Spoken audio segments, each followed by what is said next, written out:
امیر عباس، ایک تو آپ کی وہ بات بھی ذرا ادھوری رہ گئی تھی، اور پھر یہ جو بھی صحافیوں سے ملاقات ہوئی ہے صدر مملکت کی، بہت بڑے سینسیٹیو، بہت بڑے کلیئرٹی والے سوالات اس پہ کیے گئے ہیں۔ میں چاہوں گی دونوں چیزوں پہ اپنا تبصرہ کریں آپ امیر۔ جی، پہلے تو فل کورٹ کی بات ہو رہی تھی۔ دیکھیں، کئی اہم تاریخی سپریم کورٹ میں فیصلے اور کیسز گئے جن میں کبھی فل کورٹ نہیں بنا، بلکہ فل کورٹ کیا اس میں 7 یا 9 ججز بھی نہیں بیٹھے۔ سپریم کورٹ کے 17 ججز ہوتے ہیں، تو فل کورٹ سے مراد تو فل کورٹ ہے۔ آپ یہ دیکھیں کہ یوسف رضا گیلانی صاحب جب نااہل ہوئے تھے، وہ پاکستان کے پرائم منسٹر تھے، اور ان کی نااہلی کا فیصلہ، چونکہ یہ 2012 کی بات ہے، ہمارے ویورز کو بھی شاید یاد نہیں ہوگا، 10 سال پہلے وہ صرف 3 رکنی بینچ تھا۔ ملک کے سرونگ پرائم منسٹر کو ڈسکوالیفائی کیا گیا صرف 3 رکنی بینچ میں، جس میں اس وقت افتخار چودھری صاحب چیف جسٹس تھے، جسٹس خلجی عارف حسین تھے، ایک اور جج تھے۔ اسی طرح نواز شریف صاحب جب پرائم منسٹر تھے، ان کو جس بینچ نے ڈسکوالیفائی کیا وہ 5 رکنی بینچ تھا۔ پھر عمران خان صاحب کا کیس جب سپریم کورٹ میں گیا، جب نواز شریف صاحب کا پیناما کا کیس تھا، اس کے ساتھ جب عمران خان صاحب کا ایسٹس کا کیس سپریم کورٹ میں گیا، اس میں بھی کوئی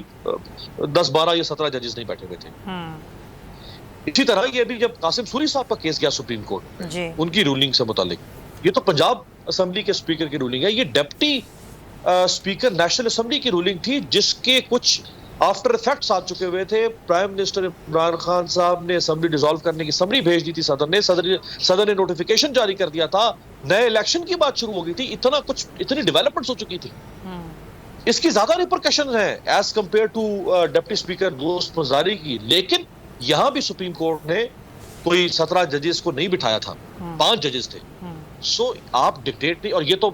چند ایگزامپلز ہیں، اس طرح کی درجنوں مثالیں ہیں جو اہم کیسز کی میں آپ کے سامنے بات کروں، جن کیسز کے ملک کی سیاست کے اوپر گہرے اثرات ہوتے ہیں۔ ان کیسز کے اندر 3 ججز 5 ججز عموماً بیٹھتے ہیں، 7 ججز بھی نہیں بیٹھتے اکثر و بیشتر۔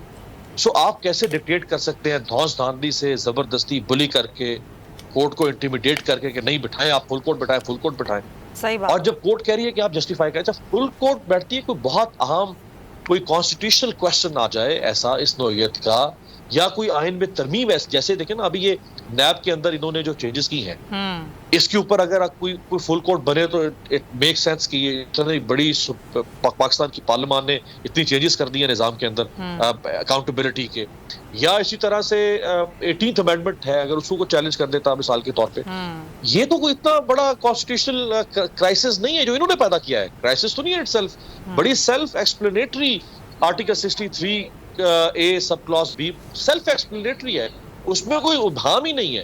لہٰذا میں نہیں سمجھتا کہ اس کے اوپر یہ جو پروپیگنڈا کر رہے ہیں وہ کسی طور پہ بھی ٹھیک ہو سکتا ہے۔ دوسرا جو پریزیڈنٹ صاحب کا رول، اس کا سارا سمی صاحب نے بتایا، دیکھیں پریزیڈنٹ ویسے تو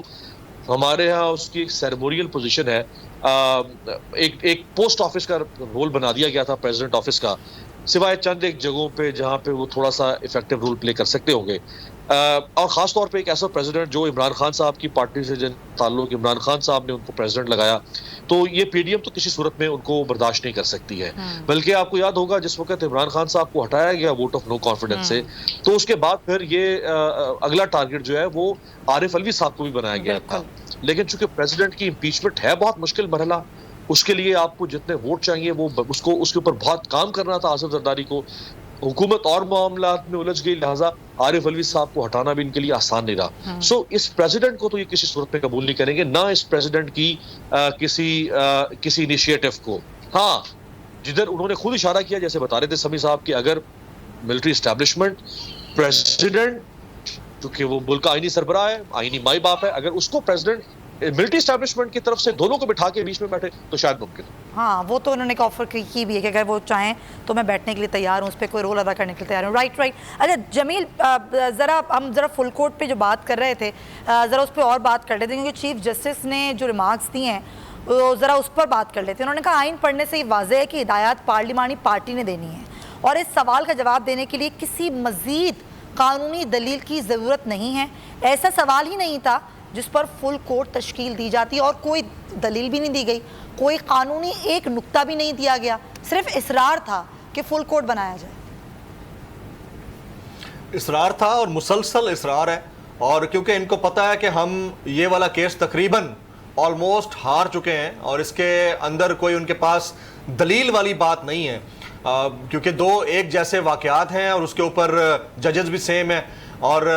ان کی طرف سے اگر کچھ ایسا آتا ہے جس کے اوپر پی ایم ایل این کو بطور پارٹی اور حکومت کو بطور حکمراں جماعت اور پارٹی ان کو اگر اعتراض ہے تو اس کا اظہار بڑے طریقے سے ہونا چاہیے. آپ فیصلے کے بعد یقیناً اس کے اوپر اپنا اظہار رائے قائم کر سکتے ہیں، لیکن یہ تو کوئی طریقہ نہیں ہے کہ آپ نے تقریباً کو پچھلے 72 گھنٹے سے ایک دھما چوکڑی مچا رکھی ہے، ہر جگہ غلیظ قسم کے ٹویٹس، ٹرینڈز، اور اس کے بعد بیانات، اور پھر بار بار دھمکی دھونس، بلیک میلنگ کی پالیٹکس، اور آپ ٹیمپر کرنے کی کوشش کر رہے ہیں پورے کے پورے ماحول کو. تو یہ انتہائی افسوسناک ہے، لیکن پھر بھی معزز عدلیہ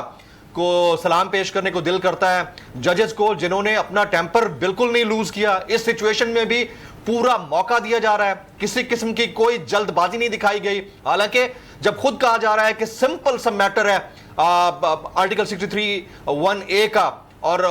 بی کا بھی ایون، تو اس کو اگر دینا چاہیں تو آدھے گھنٹے کے اندر فیصلہ آ سکتا تھا، اسی رات آ سکتا تھا. تو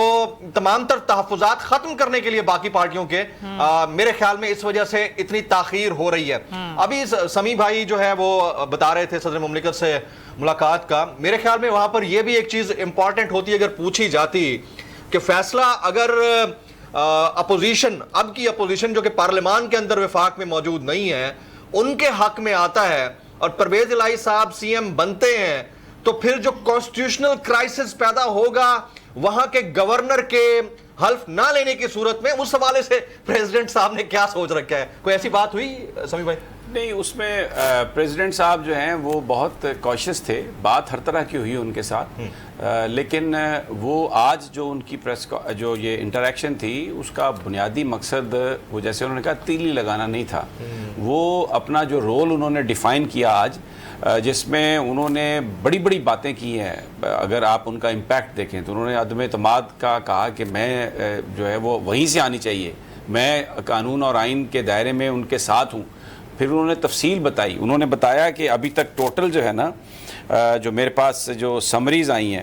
وہ 74 ٹوٹل سمریز آئی تھی، کیونکہ تعلقات کے حوالے سے بات ہو رہی تھی. تو انہوں نے کہا کہ 69 میں نے اسی دن وہ کر دی، اس وقت تک میرے پاس کوئی پینڈنگ نہیں ہے. 4 میں نے ریٹرن کی، 1 میں نے ڈیلے کیا تھا، اور وہ بھی وہی جو آئین اور قانون مجھے جس بات کی اجازت دیتا تھا. تو بڑا ان کا آج سٹینس کلیئر تھا. صحافیوں نے تو آپ کو پتہ ہے سوال تو جیسے آپ نے یہ سوال آپ کے ذہن میں ہے، بہت سوال ہوئے، کیونکہ یہ 1.5 پونے 2 گھنٹے کی طویل نشست، اور ابھی بھی وہاں پر جو لنچ ٹیبل ہے اس پر وہ سوالوں کے جواب دے رہے ہیں. لیکن کیونکہ جو مین چیزیں تھیں وہ آلموسٹ ساری ڈسکس ہو گئی تھی، تو اس لیے میں وہاں سے نکل آیا. تو آج اگر یہ پنجاب کا کوئی کرائسس ہوتا ہے تو ایک تو مجھے یہ یقین ہے کہ سپریم کورٹ آف پاکستان اس میں اپنا ڈیسیژن میں یہ لکھ دے گی کہ کیا ہونا ہے. اور